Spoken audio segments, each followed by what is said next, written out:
Welcome to this installment of Spotlight on Sparks, reporting on location here in Carson City, Nevada state capital.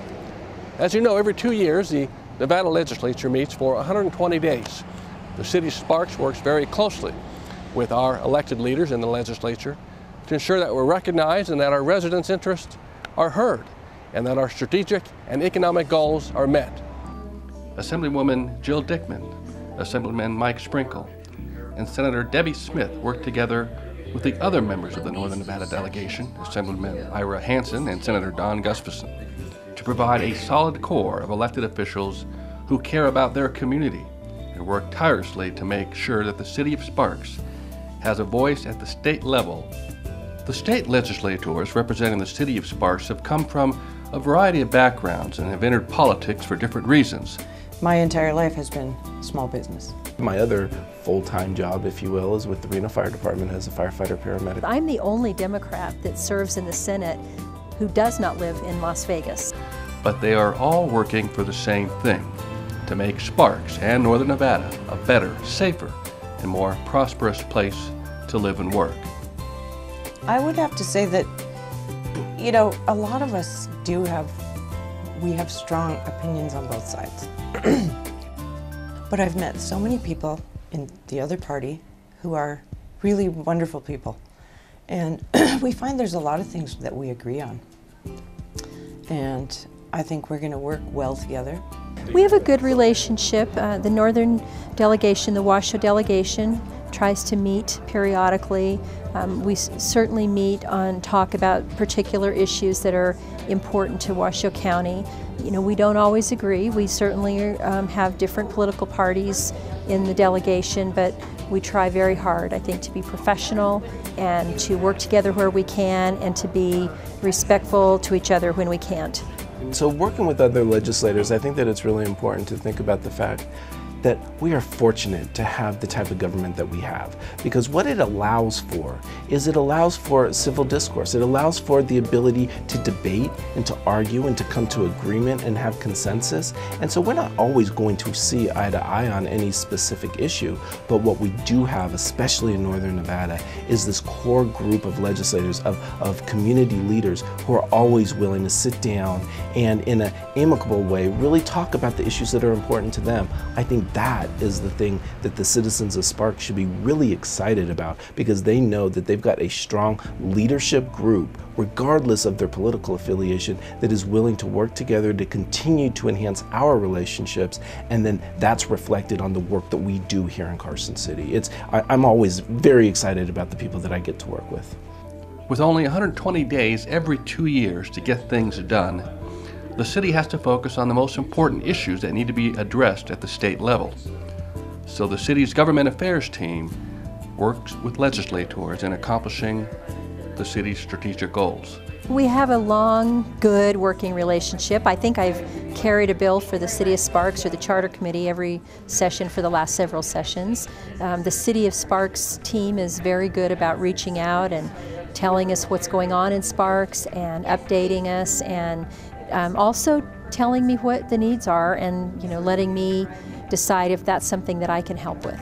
With any kind of relationship, I think communication is always the key, and that could be personal relationships or business ones, or certainly in this arena where we're talking about governance, communication is the key. I think that I have a good communication working relationship with the city of Sparks, and this is something that I have every intention of trying to enhance in the future. As I continue to grow, this is only my, currently is only my second session here at the legislature. As I continue to grow into the future and am continuing to work as a strong legislator representing the people that elect me, I think that it also is important for me to remember the area that I'm coming from, and certainly working with the local jurisdictions, the city of Sparks and the city of Reno, and having those strong relationships is something that I will always focus on. How Victorian Square appears to the public is very important to us with economic development and special events. So I was happy to carry the bill, and it's all a matter of really working with the Washoe delegation on bills like that. We need the delegation to be supportive so that our other colleagues from outside of Washoe County are willing to support us. While Sparks legislators introduce bills and work on issues that matter to them individually, They know that there are issues that matter to all Northern Nevadans, and they always come together to find common ground and serve the people of Sparks first. We have open lines of communication, and I think probably we agree that the cities and counties could stand to be more autonomous and not so dependent on the state. School construction is my #1 priority right now. You know, we have a great need in the Washoe County School District as well as in Southern Nevada to be able to build more schools, and there's no funding stream. So that, and you know, just around economic development, and that relates to education because we need a well-educated workforce. So I think it all comes together. Certainly decisions like the Tesla decision and how they impact local government, I think is really important for us to consider at the legislature and whether we're doing enough in that area. You know, I think that there's real bright future for Northern Nevada, specifically when we're looking at economics and the kind of industry that we're building. We've certainly heard all of the hype that's been going on with Tesla and the potential for jobs there, but there are plenty of others that are going to follow in the footsteps, and I think that that's one of the really exciting things for Sparks and for my assembly district, but at the same time it's something that we really need to be looking at for the future as far as how we maintain and build that infrastructure so that we can support that. I think that, as I stated earlier, education is always going to be really important, so that not only are we providing what I think is necessary for our kids, which is a really good education and educational environment, but then that's also providing that educated workforce that these businesses are going to look at. And then ultimately, I'm a firefighter, I'm a public safety person, and so I think public safety is always important, and we need to always continue to focus on, you know, keeping our crime rates low and making sure that people have a nice, safe, protected environment where they live. All of our Sparks police officers are dedicated to protecting life and property. Every year, the Sparks Police Department holds an awards ceremony that recognizes those officers that have gone above and beyond the call of duty, and also honors the Officer of the Year. Each year, the Sparks Police Department honors some of the most accomplished officers and staff in a ceremony at City Hall. While each one of the 100+ Sparks Police Department officers could be honored for their service to the community, the police department selects officers, detectives, and staff who have gone above and beyond the call of duty, put their lives directly on the line to assist citizens and police during the year. Public safety is the most important concern for city officials, and the Sparks City Council believes giving Police Chief Brian Allen all the tools and resources he needs to keep the people and business of Sparks safe. We start from the time that we do the interviews, and we try to pick the right people to fill these spots. The people that really truly want to give back to their community, that want to be in this profession and career for the right reasons. And as we move through the training programs, whether it's starting in the academy or our field training program, those are the times that we are installing the message from the Sparks Police Department that we're going to serve with honor, pride, and privilege. We have our vision statement, our core values that we are going to implement on a daily basis, and that's how we guide and direct our officers for making those choices the way that they do. But it's the officers on the street who make it happen on a daily basis. Officers like Chris Baer of the K-9 Unit, the 2014 Sparks Officer of the Year. With this department, it's a huge honor because we have so many deserving officers, so to be selected from that group, it's quite an honor for me. It feels real good. There's a lot of people don't realize how many hours and hours of work, extra work, time, oftentimes not compensated for, goes into having a successful K-9 team. So it's a lot of work, but at the end of the day, when they're able to accomplish their mission with us, it's a real good feeling. Other awards are given for life-saving, meritorious service, distinguished service, and non-sworn employee of the year, along with certificates of commendation and appreciation are handed out each year. A Medal of Valor was also awarded to a Sparks detective who works undercover. Chief Brian Allen was proud of his department. Oh, it's always a great day when we can recognize the daily hard work, dedication, professionalism of the men and women of the Sparks Police Department. It is truly an honor for me to give these awards out, knowing that they're the ones performing these actions daily. Please join the city in honoring these fine individuals, and remember that the police are here to serve you. Absolutely, this is a difficult job. A lot of times you're seeing people at their worst, not at their best. And it takes a lot out of people to daily deal with people that aren't in their best. But every day they come to work serving with honor, pride, and privilege, committed professionals that are trying to solve problems and create a community that is safe to live and play. On this very special installment of Spotlight on Sparks, we're also proud to introduce to our viewers the newest member of the Sparks City Council. Councilwoman Charlene Bybee was elected in November of 2014. She comes with lots of enthusiasm and great ideas for the city. Take a look. I think the biggest thing is learning everything about how the city operates. There's so much that as an average citizen you don't really see, and you don't really know the whole extent of how complex running a city is. So learning will be my top priority, getting as much information and knowledge from city staff, from fellow council members, watching, we've got lots of issues that will come before the council, so I want to be well informed on those. A big job responsibility this year will be contracts. All 7 work group contracts are up in June, so I know that will be something that's a major importance to me. Monitoring the state legislature. There could be a lot going on at the state legislature this year that will impact the city of Sparks, so keeping an eye on that I think will be important. And being out in Ward 4, the newer part of Sparks, and we have empty retail near Ward 4, actually, out in the Galleria area, the 2 major shopping centers out there, the Scalari's on Disc Drive. All of us who live in Ward 4, the areas of retail that have been empty are a big concern. They're concerned when I've been walking neighborhoods to neighbors, and they're concerned for myself.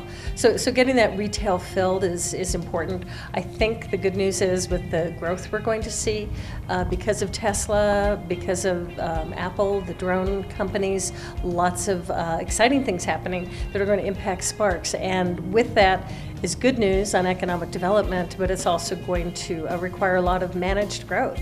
And everything from roads to infrastructure to schools will be impacted. So we'll be looking hard. I'll be looking at all of those things. The upside is obviously the best news, but we're going to have to look at issues and address those too as a council. There are 3 major developments, one in Ward 4 in the Meadows by Wingfield Springs, Kylie Ranch, and then out Pyramid and La Posada, that are developments that are already infrastructure's in, and they were ready to go before the recession.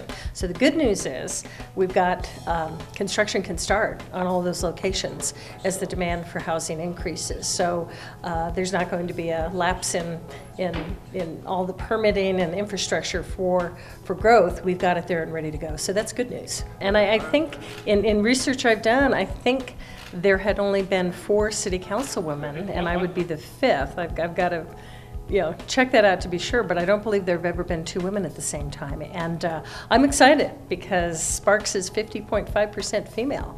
And I think our voice, the voice of women and of a mom. I have 2 children, 2 grown children that I raised in Sparks. I grew up in Sparks as one of 6 children. And I think the perspective I bring as a mom and as a woman, we have a different perspective. And I grew up with 4 brothers, and I have 2 sons, so we really, women kind of approach things in a different manner and have a different perspective. And I'm excited to represent that voice. So I think it will be a little bit different, the dynamics of having the 2 of us to work with the guys, but the group we have is great, and I look forward to it. But I do look forward to bringing, a mother and a woman who grew up and was raised in Sparks to bring my voice and representing women and moms in the community. In addition to representing Ward 4, Councilwoman Charlene Bybee also represents the City of Sparks on the Parks and Recreation Commission, along with the Regional Planning Governing Board. Additionally, she has been participating in as many city events as her busy schedule allows. You can contact Councilwoman Bybee at 353-2311 or email her at cbybee@cityofsparks.us.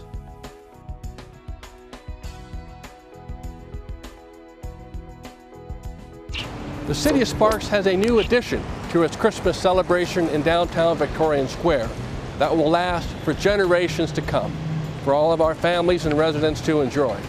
And it will also save the city money. Take a look. A 29-year tradition has come to an end and a new one has begun.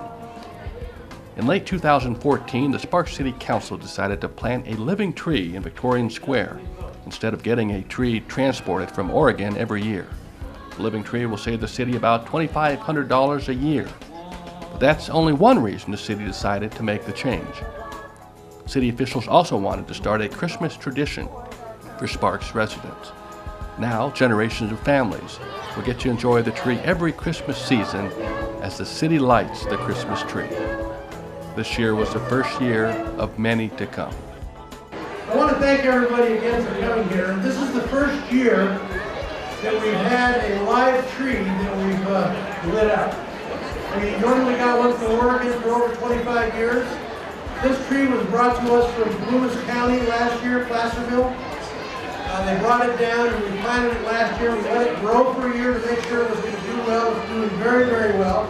Okay, let's do it in 10, 9, 8, 7, 6, 5, 4, 3, 2, 1.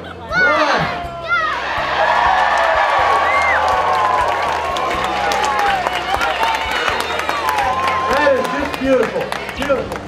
We hope you enjoyed that last segment. You know, there's a lot happening in the city of Sparks. And once again, we're reporting here at Carson City in front of the legislature building for this very special installment of Spotlight on Sparks. You know, every year, the mayor has an opportunity to present his State of the City address. In Mayor Martini's 2015 address, he specifically recognized our business community for staying with the city during what has been some very difficult challenges over the last few years. He gave a shout out to 3 very important businesses who have expanded and who really exemplify a lot of what Sparks is about. Our families, our events, and the things that are happening in our city. Take a look. Sparks Mayor Gino R. Martini delivered his 10th State of the City address and discussed cautious optimism for an economic recovery in northern Nevada.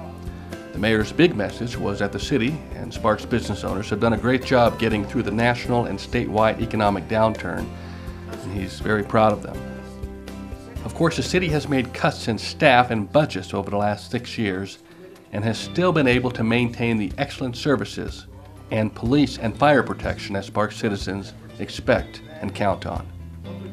Mayor Martini stressed that city officials and council have had to make difficult decisions over the years.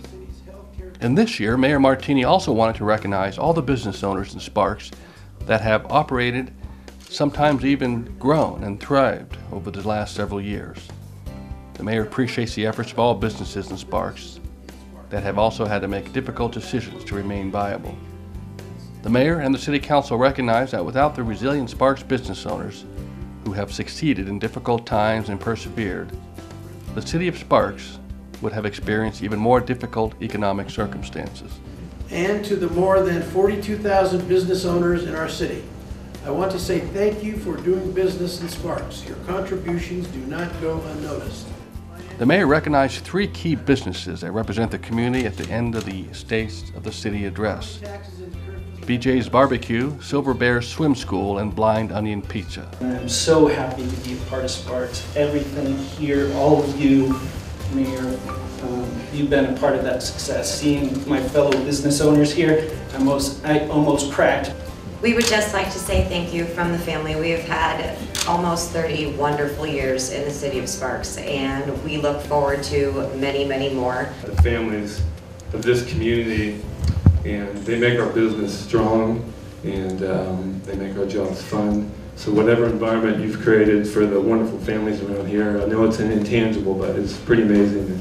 It really sets the city apart, I think. And the business climate as well, in the civic side of it. When we first were thinking about Sparks, we requested a meeting with relevant city managers and planners, and were quickly granted the meeting, and they seemed almost as excited as we were about our new business. So that was very pleasant, and that sense of the city being on the same team as the business It was great, and it's also permeated everything we've done since we've opened, from the police to fire and the city council and everyone. So we're honored to be doing business in Sparks and proud to be contributing members. So thank you very much.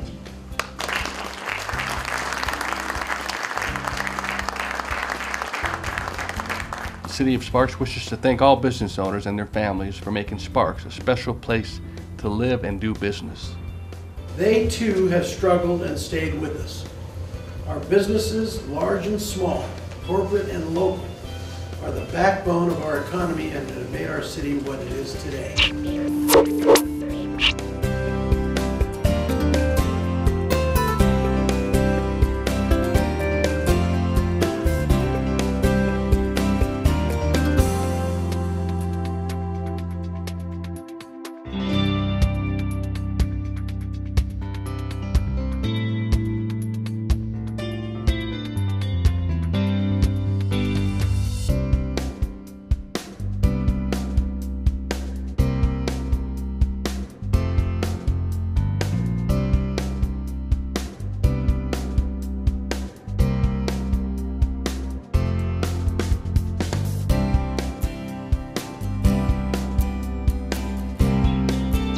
Some Sparks business owners are working together to energize and revitalize downtown Sparks. 39 North is a group of private residents and business owners that have some big plans in store. I want you to remember that name, 39 North Downtown. They're a group of business people who have come together that are going to reform or really help with downtown. Not only businesses, but events and those kind of things. So stay tuned, 39 North Downtown. The parameters of the 39 North District, the zone, kind of the epicenter of where we all, the community is so vibrant, is from Pyramid to Rock and from Victorian Avenue to Prater. And that whole area in there is kind of our epicenter. The Sparks City Council and city officials are constantly looking to bring new development and business to Sparks. City efforts over the years have been concentrated on Victorian Square, the hub of the area events, to ensure that it's clean, vibrant, and growing. But now the city has valuable help from a group of these downtown business owners who have taken it upon themselves to breathe new life and energy into downtown and improve their neighborhoods. It all starts with the Victorian Square area, right? It's just different. It's neither better nor it's just different. The city square it's embracing. You can sit and have a slice of pizza. You can have a rib. You can let your kids play in the fountain. You can, there's not a huge, we can close off the streets, right? It's very family oriented. So it has a very different flavor to it than some of the other areas in the rest of the city. It's very unique in that way. We have events nailed, and we have some amazing restaurants and bars and some retail down there. We wanted to connect those businesses, reinvigorate city pride, solidify the foundation, and then draw new businesses, fresh businesses to that area. So we started meeting once a week to figure out how we were going to do that. They hope to enhance the vitality of the downtown community by combining the energy of existing businesses with new businesses. They're working with city leaders to create the new Sparks and are hoping to recruit outside investors and to connect potential business owners and invite them to become part of the revitalization. I own a small business called Spaces Design and Planning, and I've been in business for about 20 years, but I moved in downtown Sparks about 9 years ago. And it was a home that was converted to a commercial building. And I love being in downtown Sparks. And when I moved down there, I thought, oh my God, I need to have every house around me be a small business. And then the economy kind of crashed and things happened, and it really wasn't the right time. And I couldn't do it myself. And so I finally came to realize that I needed to, if this was going to happen in any way, I needed to get some people behind this and this idea of rehabbing downtown Sparks, because we have a good model with what happened in Midtown Reno. And it was a grassroots effort to make this happen. And if we could get enough businesses kind of behind us and want to put together a group that makes a difference. That's really how it started. We wanted to do something. Our businesses are down here. We love Sparks, and we wanted to make that happen. 39 North also wants to build on the tradition of great family-friendly events in downtown Sparks. Getting more people to come to downtown Sparks to participate in events, whether as vendors or event goers, is what it's all about. Creating a vibrant, modern atmosphere is what the city has worked for, and 39 North is stepping up to give invaluable assistance. We're trying to establish synergy between residents and businesses and get people to realize that downtown Sparks and the Sparks area is a vibrant community, and we have great family function events. We just need more of them, and we need more promotion of these events. Well, I think around our community they've seen a lot of action with what's happening in Reno, and we needed to have something happen in Sparks, and I think that they want to see that happen. There's always that tagline of, well, somebody needs to do something about downtown Sparks. I've heard that for years and years. We're just going to be that someone, and we're asking everybody that lives here or works here to be that somebody and put a little bit of effort to make it happen. In addition, 39 North is partnering with the city to promote the city's updated Transit-Oriented Development Corridor Master Plan, also known as the TOD. The TOD corridor will be the civic, entertainment, and employment heart of the city in the future, and the efforts of 39 North are helping Sparks officials work toward that goal. That's what makes Sparks different, is the events, the activities.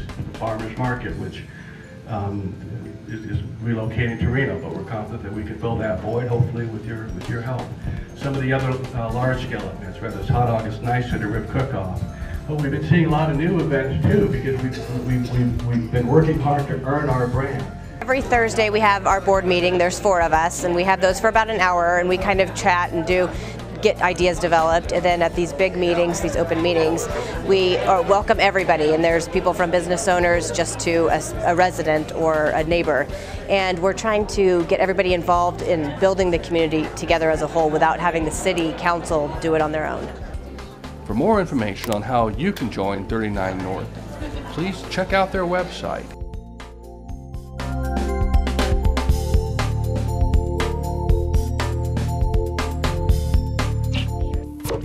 Thank you for watching this very special installment of Spotlight on Sparks, reporting from Carson City. For more information, you can log on to the city's website at cityofsparks.us or follow us on Twitter or Facebook. I'm Adam Mayberry. From all of us at the City of Sparks, thanks for watching.